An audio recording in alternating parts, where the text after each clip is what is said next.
So first of all, thank you so much for joining me today. I can't tell you how much I am in love with your family, B, Zach, just who he is as a person, but man, the mom that you are to really be and tell his story over and over again. So some of my listeners might not know, and this is where I'm happy that you're spending some time with me today, because I want to tell Zach's story. I want to tell your story. I want to tell your family's story. But also, most importantly, I want to tell the faith story behind all of this, which is really important to me. So let's start there. But thank you so much for what you've done for your son, but also for everyone that the story is touching people's lives, such as mine. So thank you. Thank you. Thank you for giving me the opportunity to talk even more about Zach. I don't mind that. Good. So tell me a little bit about how it all happened. Yeah, well, that story started, it's 11 years ago now, which just blows me away. 11 years ago? 11 years ago, so Zach was just starting the 9th grade. So that would, in our school district, that means he just finished up the 8th grade at St. Croix Catholic, where he'd been for 9 years, and had started the high school. And he wanted to try out for basketball. He was tall. He was 14 years old and he was 6'1". He had size 14 shoes, or his feet were that big, and he'd just come off a spectacular basketball season. Oh, wow. And so now he was in the public school system. There was going to be some competitiveness around, you don't just get on the team because you're tall, you have to have some skill. So he was really wanting to try out, and his left hip had been hurting him since August. And we'd done an x-ray in August and didn't really see anything. So he was in physical therapy for 2.5 months. And then the therapist finally said, he's not getting better. He's getting worse. He was to the point where he couldn't even bend over to tie his shoes anymore. Because he was in so much pain. He was in pain and he was just losing function. Like his hip just wasn't working. And so he said, it's really time for an MRI. So it was November 13th, 2009. We went in for that MRI, really expecting just maybe like a torn ligament or, something that wasn't going to be visible on the x-ray, but might be with the MRI. And we found out that day. We were in the waiting room and the doctor called us. It was a Friday afternoon and we'd expected him to follow up the following week. But the nurse caught us before we left and said, he wants to talk to you now. And I knew that wasn't good. And then I heard, and my husband, Rob, answered the phone in the lobby, and I pressed my ear up against, the handle to hear what he had to say. And all the while I was looking at Zach, who was sitting across the room from me. And the doctor said, it's a tumor. It's bad. We don't know what it is, but whatever it is, it's going to be a bad year. And I just remember feeling like my legs were going to just give way. But knowing I had to walk across that room and sit down with that boy and tell him this news, not knowing what or how bad it was going to be. And then 10 days later, we had the biopsy and found out it was the worst thing it could be. It was osteosarcoma. It was bone cancer. And then we just hit the ground running. He started chemo just a few days later. And it was, I think it was 18 rounds of chemo that first year. And they were all in hospital. They were all at least 3 to 5 days in the hospital. Just enough time in between to feel a little bit better. And then he had to go back in. And tucked in there was a hip replacement. And then he recurred before he ended the chemotherapy. It showed up in his lungs and he had to have a thoracotomy. 2 thoracotomies, one on each side. And then he just kept recurring and until May. It was like around May of 2012. We had just gotten home from a trip to Europe. We'd been to Rome and then Lourdes, France, and then Paris. And he was in a lot of pain again in his hip. And so we had a PET scan and we found out that his whole pelvis was involved with cancer. and it was in his lungs again. And there was just nothing left. No more treatments left that they knew to be effective. It was just, some experimental stuff, but nothing that was really going to be a, sure thing.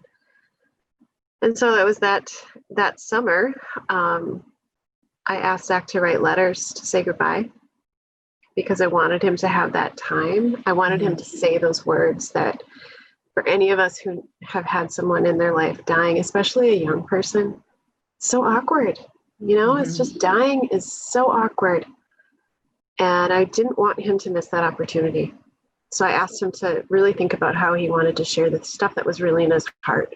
And letters seemed to be like a good thing because it didn't require the person he was going to share those words with to be in a good space. He could just write what he needed to say. He could hand it off and they could read it when they needed it. He tried that, but prose wasn't his thing. He just couldn't get the words out in the right way. So he instead ended up writing songs. And the first song that I found, he was at school one day and I was kind of cleaning up his area down in the family room.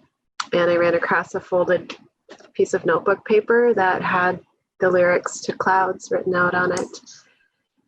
And when he got home that afternoon, I was sobbing down in the basement because it was so clear to me, this is it. This is how he's going to say goodbye. This is how it's going to come out of him. And when he came downstairs, I said, "Did you write this?" And he said, "Yeah, I recorded it too." And he took out his cell phone and he pressed play. And it's the first time I heard him singing and playing that song. And then we ended up sharing that song with a local radio station, and they ended up sharing it. And it just hasn't stopped until now. We have a movie on Disney Plus called Clouds. It's on Zach's story. That's just amazing. Now, the director of the film, Justin, tell me his last name. Baldoni. Baldoni, yep. And you met him because he was doing some documentary films of young people facing end of life. I believe it's called My Last Days. Mm-hmm. And he saw this article about Zach and he wrote the song and he just got in touch with you. And the next thing you know, you have cameras in your living room. Yeah. That's one of the crazy parts of our story too is, once Clouds started to go viral, we really had to decide as a family what we were up to. Because people were interested in the story. And so we met as a family to decide, what are we doing with this? What are we going to do with this story? Is this story just to glorify Zach? And Zach was in on this conversation. And we all decided, he included, no. If it's just to glorify Zach, we're not interested in that. But if we can use this story to raise awareness about childhood cancer and raise money to help fund research for his disease, specifically osteosarcoma, then yeah, we can get behind that. That makes sense to us. So we decided that as a family. National news started covering it. And like you said, Justin ended up seeing an article and he was looking for a subject for his My Last Days series. And the series focuses on people who are dying with joy. And he just really saw that in Zach and reached out to us. And he ended up coming to our home in February of 2013 for 5 days with a crew of, there were 8 guys that came. Yeah. Oh my goodness. I could only imagine 8 guys with cameras and mics and you're sitting there looking at your son who is facing something that you can't even digest. Mm-hmm. Oh yeah, there's that. And then there was also this, we had limited time, so we were really handing that over or opening our house to new people at a time where it was really hard to do because we really just kind of wanted to close in and, spend this time with Zach. But we also knew, this was going to lead to something bigger than what we could really understand at the moment. Sure. And Zach knew that too. So it was a sacrifice, but it was something that we were willing to do. And I'm so glad we did because that visit with Justin and his crew what he was really trying to do is get to the bottom of, how do you do this? How do you die with joy? And so he was asking some very probing questions about, how we do that and how we feel about each other. And so it really allowed us as a family to sort of have this really unique opportunity to say those hard things again. Mm. For a reason that wasn't weird. Like, we didn't have to just sit around and say, okay, we're all going to talk. It was kind of done to us in a way. And it really allowed us this treasured documentary now that we go back to often, just to hear Zach's words and to visit him. I visit him there a lot. Oh, that's amazing. Now, when you had these 8 guys in your house filming your beautiful family, because there's not only Zach, you have, now, is Zach the youngest? No, so we have 4 kids. Our oldest is Allie, and then it was Sam, our oldest son, and then it was Zach. So Zach was the 3rd, and then Grace is the youngest. Grace is the youngest. What a great name. And when the last days when Justin was like, okay, we have what we need, did you feel like you were going to write a book? I mean, how do you even begin? Because how long before Justin stopped filming, before he backed out, for you guys to really kind of get a hold of what was happening? I can't even imagine that. Yeah, there were several times throughout Zach's treatment, before even Clouds came out, that, like, Sammy Brown, his best friend and writing partner, her mom and I are very close friends, Anne. We would talk about just the relationship between the kids. So Zach and his friends and Zach and his siblings was so unique. And maybe that's just because I'm biased, I say that, but they were a lot of kids, a lot of teenagers who go through something like Zach did, their friends, it's too big. They don't know how to engage in it. That wasn't the case for Zach's friends. They leaned in, and they leaned in tight. They were going anywhere. So they fully immersed themselves in this whole thing with him. So that was just super unique. And Anne and I knew it, and we would talk about, like, this thing needs to be made into a movie. Like, there's so many moments here. Right. So we could see that side of it. And then the whole All of Clouds happened, and it just kept building and building. It was like, wow, this is so much bigger than we ever expected. So in that sense, I'm not, the fact that a book was next doesn't surprise me. But when you ask, did I expect that was what was going to happen? No, none of this we didn't expect any of this.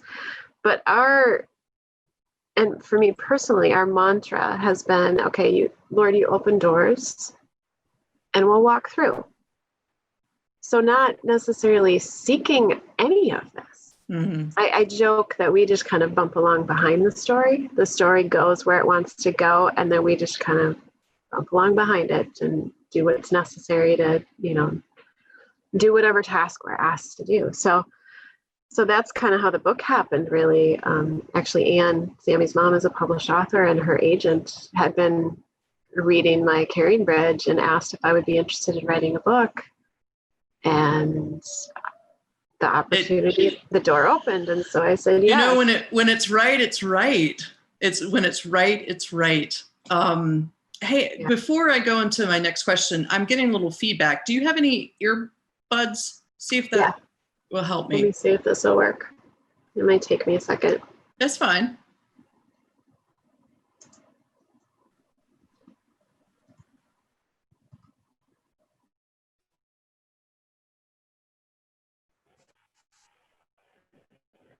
Okay, I think we're connected. Could you say something? Oh, yes, I hear you a lot better now. Okay, good. Perfect. Awesome. So you didn't realize a book was going to happen, and it did. So what was it like writing this book about your family's experience about your son. I can only imagine, did it help your grief? Did it allow you to get some things out that you didn't even think about while you were going through it? Mm-hmm.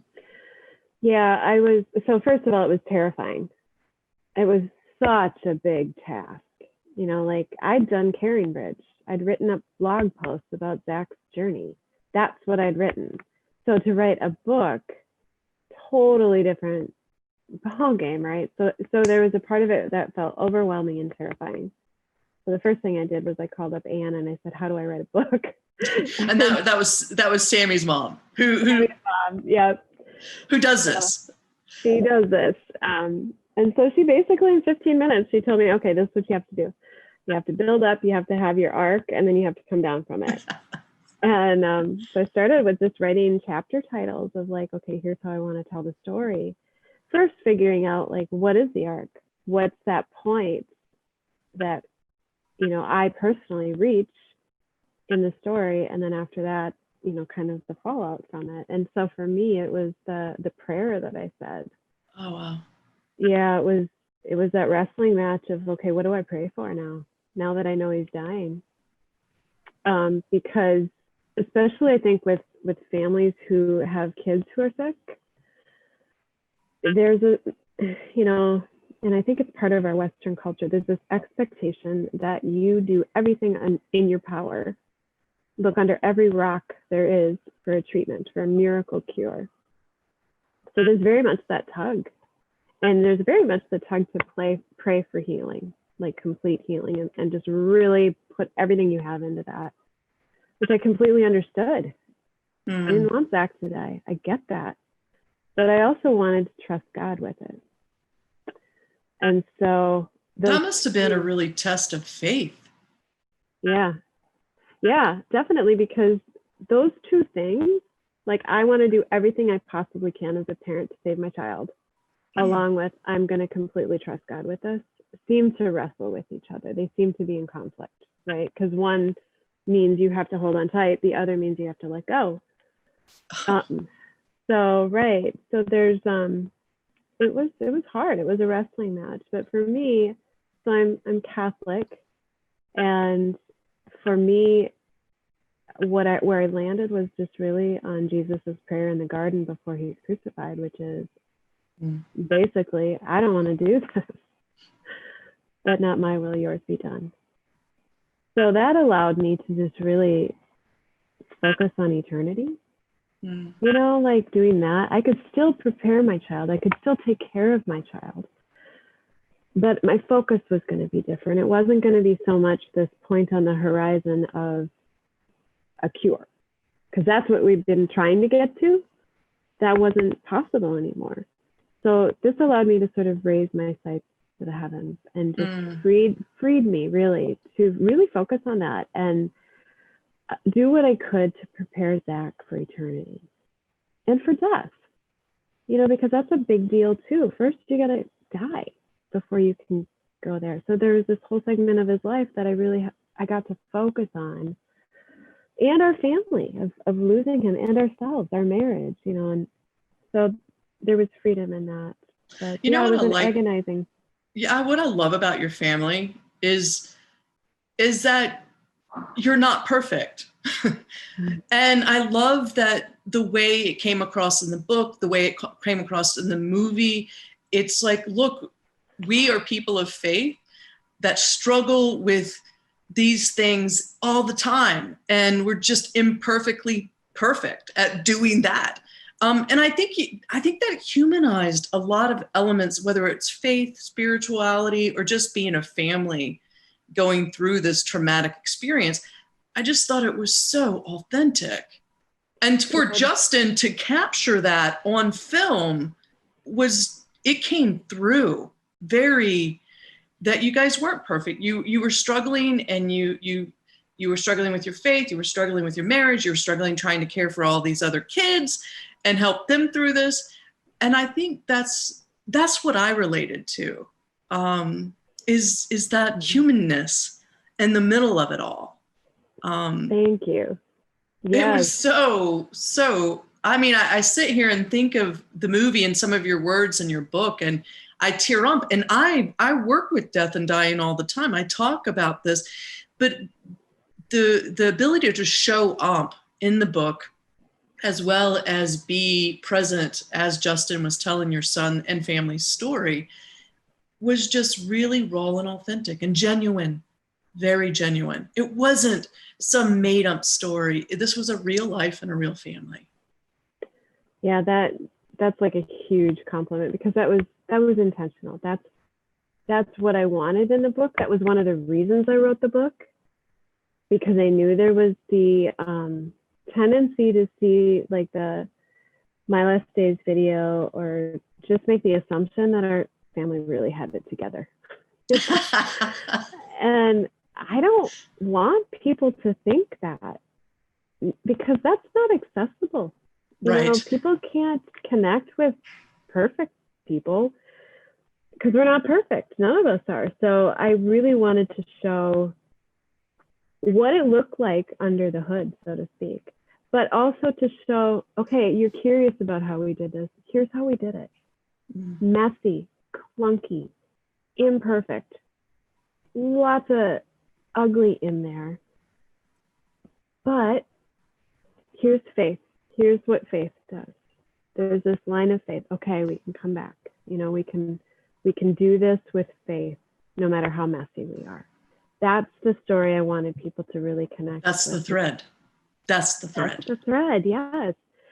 And what a beautiful thing that is. I mean, oh my goodness, what mercy there is, you know, in that. You have no idea. You have no idea. And, you know, in this crazy time we're living in, to really step forward and to share your Christian faith is in itself very brave, because I sit alongside you, and, you know, and I am a Christian, and how do we respond to certain things? And I just thought it came across very authentic, because I thought if we didn't respond the Christian way, we weren't good Christians. And to see your family struggling with it, it made me realize that we're all human beings trying to pursue, you know, God in our every movement and our every thing that we do is to reflect that. Now, when you finished the book, did you think it was going to be a movie? Well, Justin had reached out to me and asked about that while I was writing the book, like right when I got the book deal. So not long after Zach died. And that's a lot of pressure. Yeah. He was passionate though, and he just wanted to run with it. So he did. And so our stories just kind of paralleled that way. The book took off, and then, you know, he made headway. He was relentless, really, in his belief of this story and his passion for this story. And he was so instrumental in really being able to communicate that to the executives who needed to greenlight things, and was successful because of who he is, just authentic and real. And I mean, it took the Sobiechs a while to warm up to that, because he's also very Hollywood. Right. But you know, Justin he is a person of faith too, though, and he is not afraid to share that with anyone who else better to do this. Not only did he know Zach, walk through the documentary, but now, you know, a documentary is so different than Welcome to Hollywood. Right. And that's how he started with our story. And the beautiful part, one of the parts of the story that I absolutely love is when we were doing that documentary. So Justin is Baha'i, he's not Christian. We had 2 Muslims, we had an atheist, one from Jewish background, and then the Christians. Oh, wow. So we had these 5 different faiths represented, and we were talking about big things, you know, like what happens after death and how do you live when you're dying. Those are big things that you don't really get to connect with people of different backgrounds whom you've just met. And So we had a real bonding experience. For me, it was almost like a retreat. It was really intense, a lot of deep digging, and then sharing with new people. And so I knew like I could trust Justin with our story because he went there with us. Mm-hmm. You know, that was deep. And and you can tell on his face, he let you inside of him. I mean, it was not this, look, I'm going to make this movie. No, he wanted to not make a movie. He wanted to tell the story, right, which are two different things to me. Mm-hmm. Yes.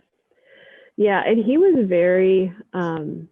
he was really good about bringing the art of that onto the screen. I think there's a way to do it artfully.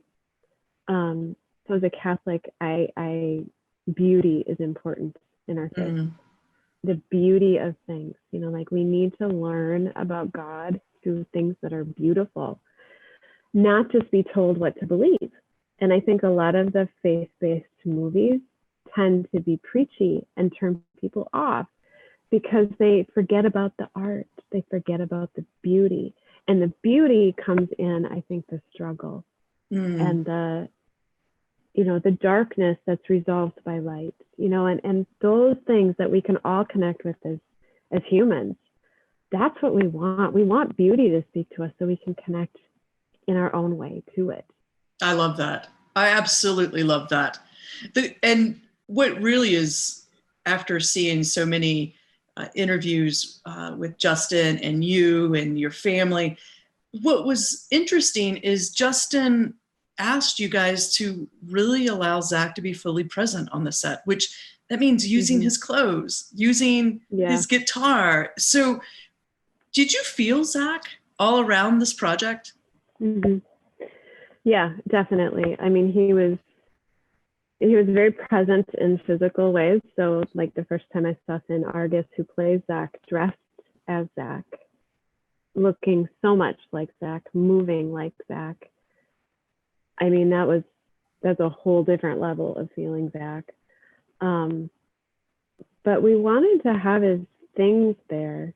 For one thing, it's just cool to have, you know, we have all of his stuff still. And to be able to share it on the movie set just gives it a whole new layer of memory and meaning. So there's that. So that's just added value for us. But there's so much symbolism in it too, like watching Finn on Zach's crutches. Like, oh, Zach is there, you know, holding him up. He's there. It was almost like a prayer, almost like a sacramental, you know, like this connection. And that's, I think, one of the beautiful things for me. Like, there are hundreds of families who lose children every day, who don't get this kind of exposure to their story, don't have their stories elevated like we have. And so there's definitely a gratitude in the fact that we get to see the impact that Zach's story has had on the world. We get to see it. I hear from people every day who've been touched by it. And there's a whole lot of meaning in that for us. Mm-hmm. And so I don't take that for granted. And so in that way, I feel Zach too. You know, I hear from people, but I also just feel like he's present.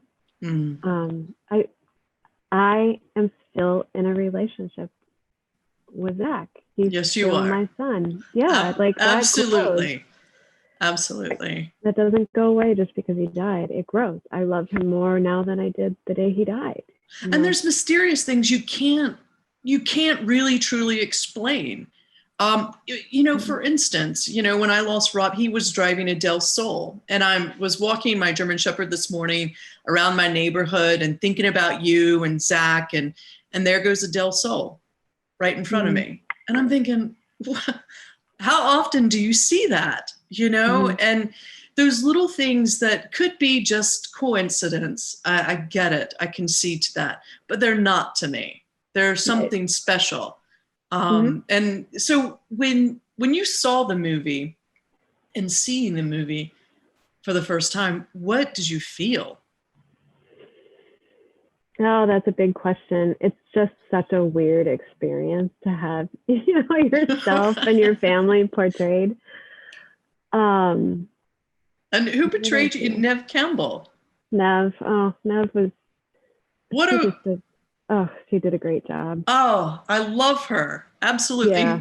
And I saw some similarities now that I'm talking to you, even with her on the screen. It's really nice to know. But yeah, it must have been really weird. It is. There were a lot of different lenses that we were looking through, just from, oh, that's interesting how they portrayed that, or, oh, that happened. Like it's fictionalized, of course. There are elements of fiction, straight up fiction in the movie. But within that are embedded all these things that actually happened.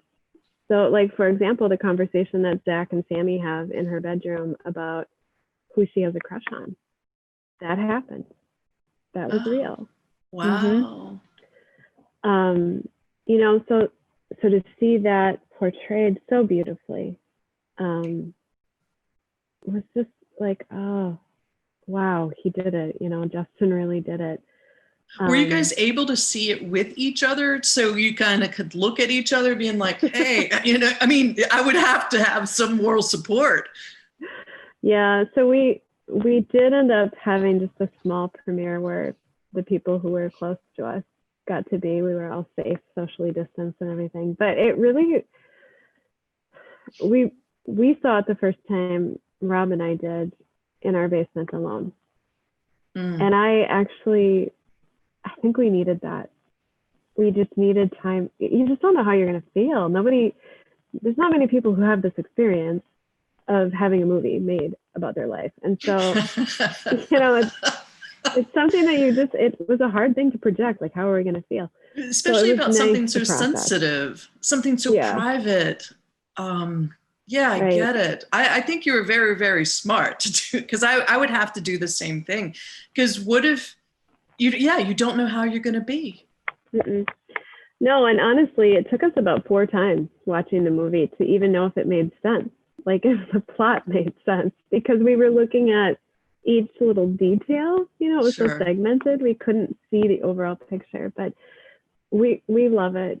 The more we watch it, the more we love it. We love how the actors played us. After I saw it the first time, and, I've seen it a couple of times because I'm the kind of person that I had to buy Disney specifically for this movie.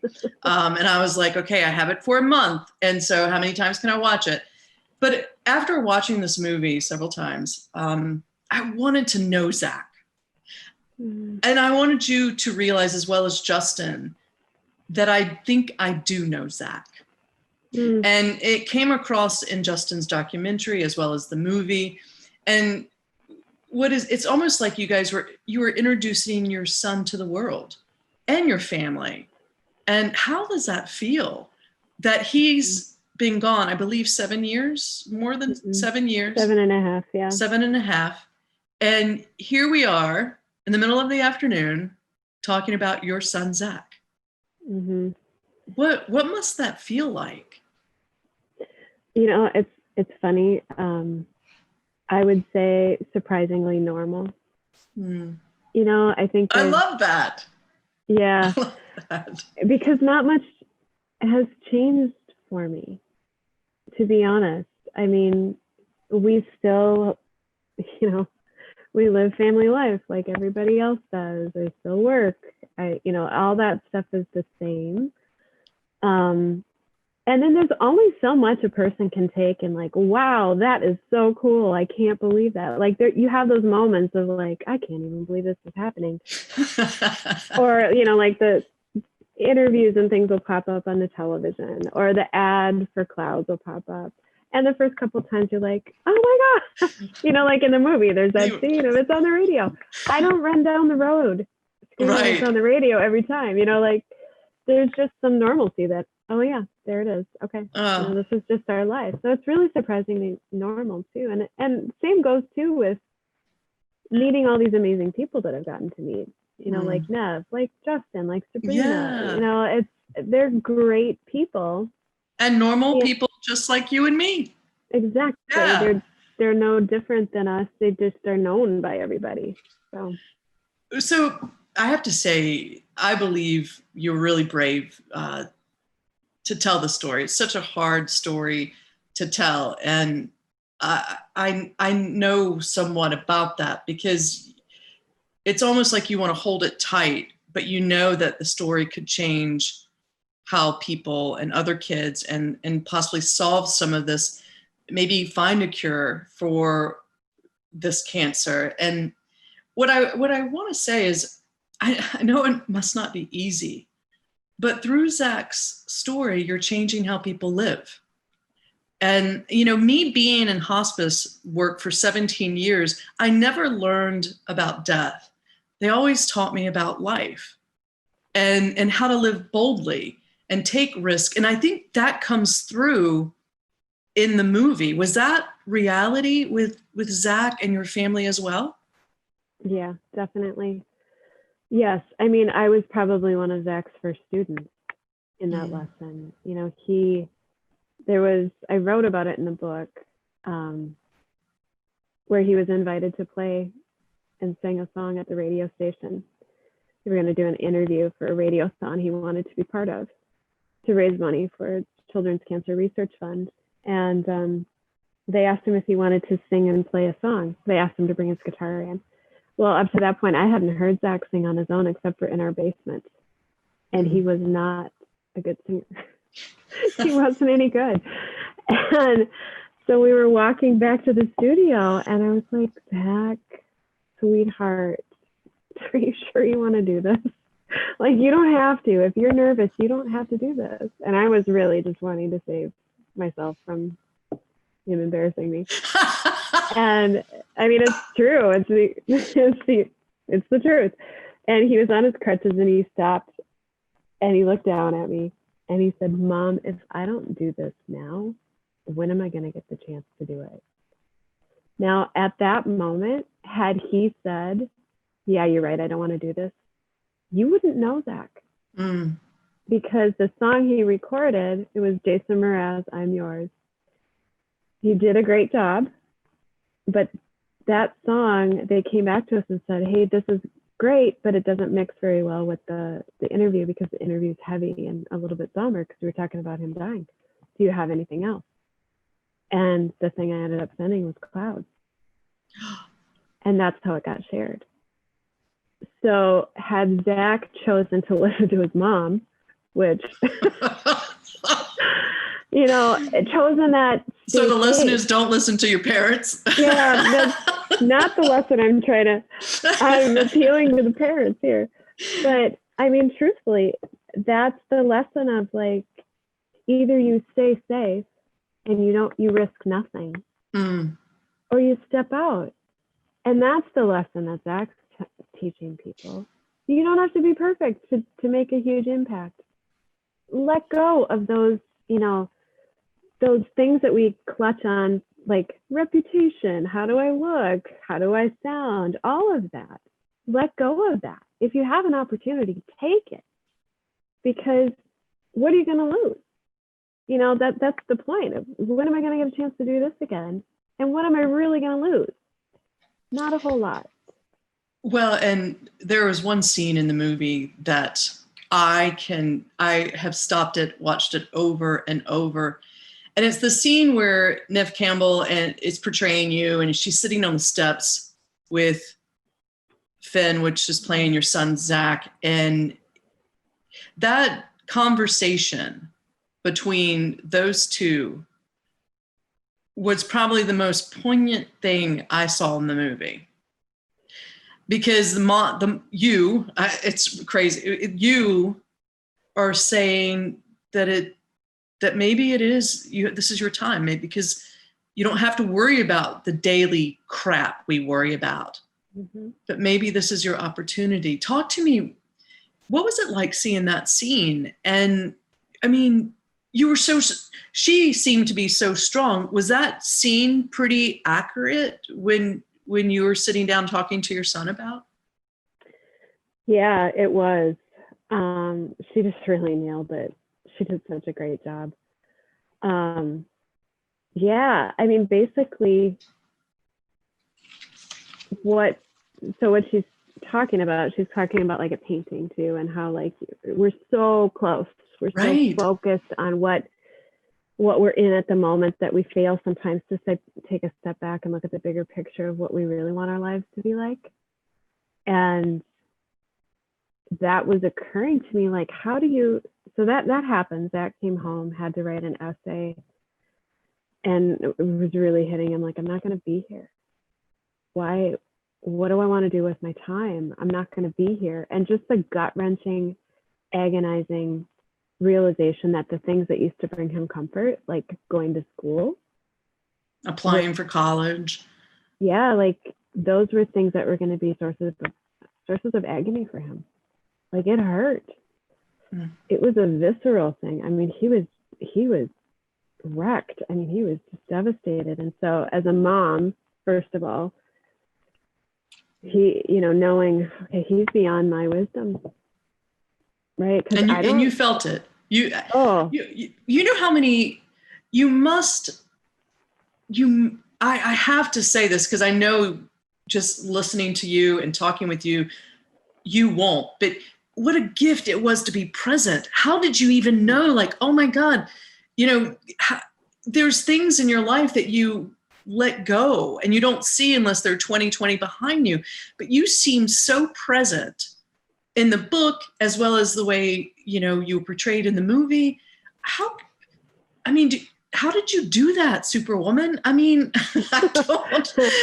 So that's just my own weakness, really. I mean, it's that. So what's going on in my head is I'm screaming prayers, screaming them in my head to just give me the words.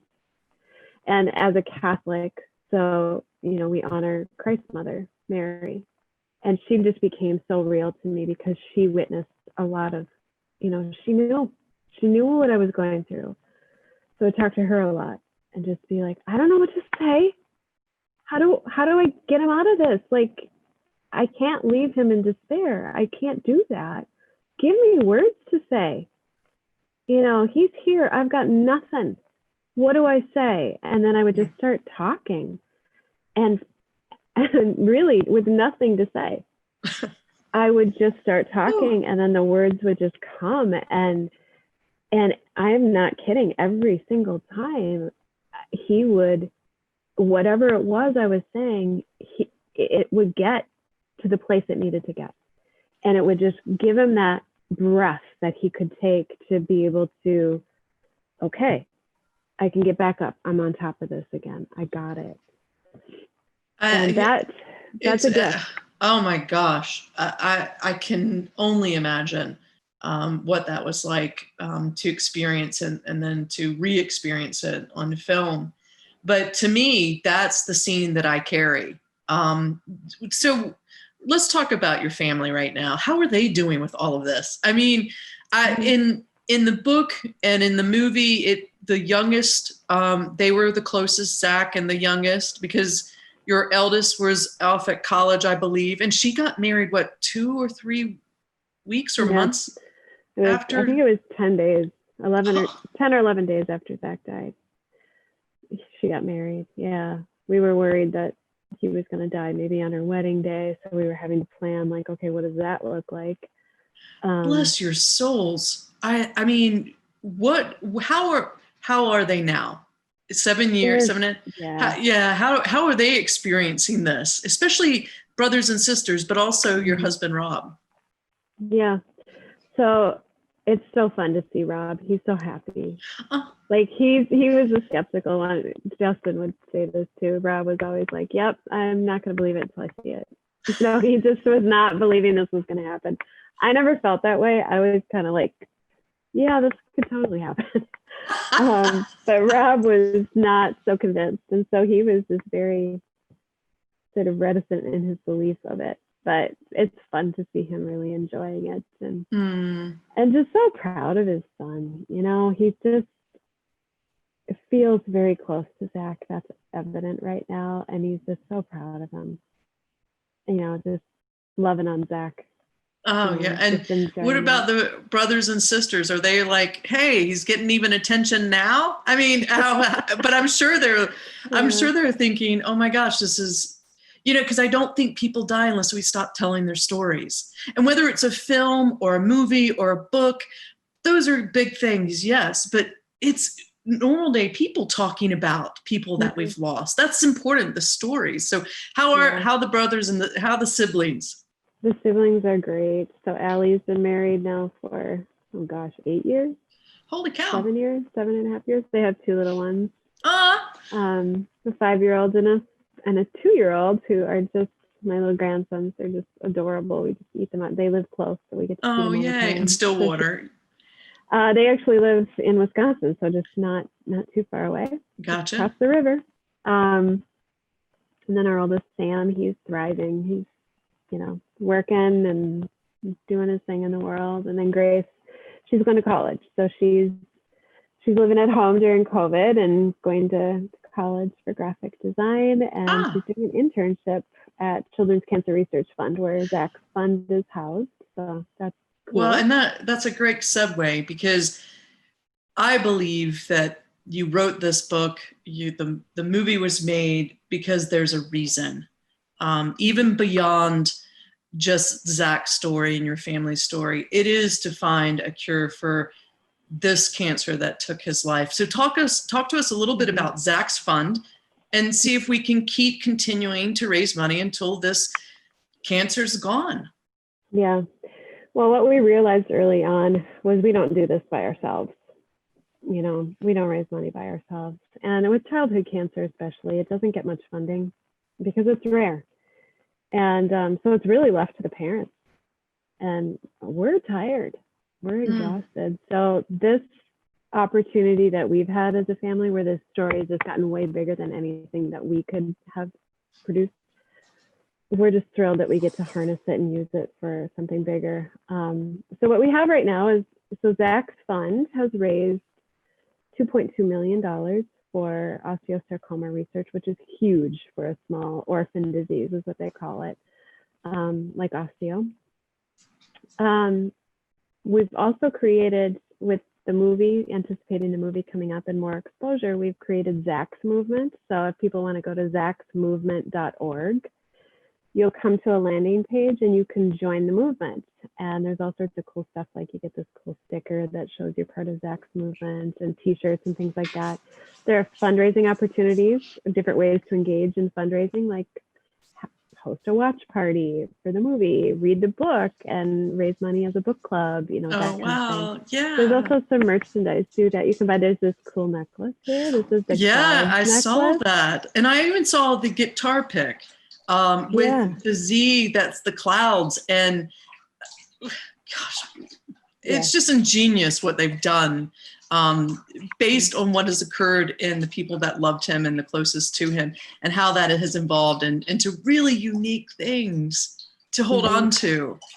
Right. And that's the point of, like, I love having something like this necklace. So what I have down below it is Zach's thumbprint.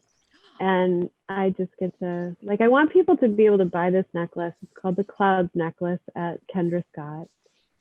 And whoever it is they're remembering, whoever their person is in the clouds, it's so nice to be able to have something that you can just sort of hang on to. So I love it.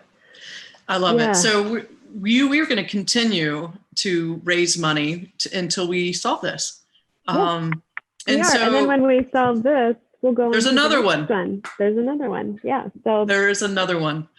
Well, Laura, I can't thank you for this time. Thank you for sharing your story and introducing me to Zach through your book, through this movie. I'm hoping to get Justin on here too, and just really talk about what we can do in our community to really push this story forward, because I don't believe it has anything to do with death. It has everything to do with living boldly until you die. And that's the message for me. And believe it or not, I think we're all dying. And so we all have to live boldly.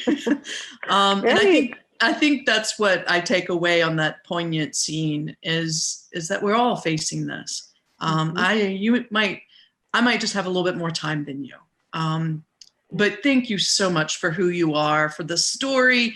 And please watch the movie Clouds. You might have to subscribe to it, just like I did, Disney Plus, but also check out the book and check out the reason we're doing this is to raise more money to solve children who have cancer. And specifically, Zach had osteosarcoma. osteosarcoma.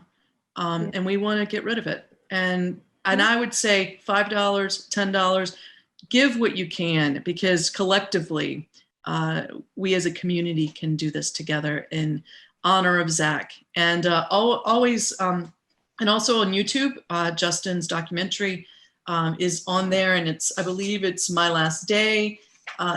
So please check that out. And you can actually see Zach singing Clouds and see his friends and everything around this movie. So Laura, you must be one proud mom. And yes.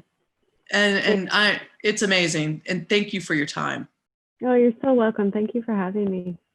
And if there's anything else I can do to support your movement, please get in touch with Katie. I'm happy to do whatever I can to continue what you're trying to do in honor of your love for your son, and just some similar situations that I find even familiar as you are talking, but whatever I can do to support this movement. And I am so happy that Zach's story is changing how people live and possibly how they die.